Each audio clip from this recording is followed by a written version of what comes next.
মান $৬,০০০ কোটি কাছাকাছি। অক্লান্ত পরিশ্রমেও আগুন নিয়ন্ত্রণহীন। একেতে শুষ্ক আবহাওয়া, তীব্র বাতাস, তার উপর পানির সংকট সহযোগিতার হাত বাড়িয়ে দিয়েছে আশপাশের রাজ্যগুলো। পুনরুদ্ধার ও পুনর্বাসনের সব খরচ বহনের আশ্বাস দিল ফেডারেল সরকার।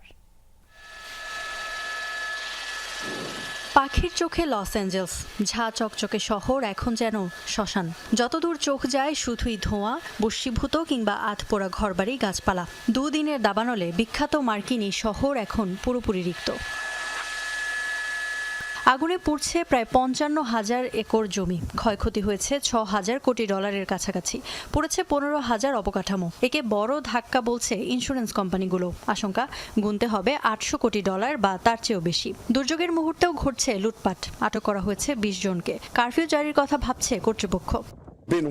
আগুন তো রয়েছেই, সাথে চলছে লুটতরাজ। এ পরিস্থিতিতে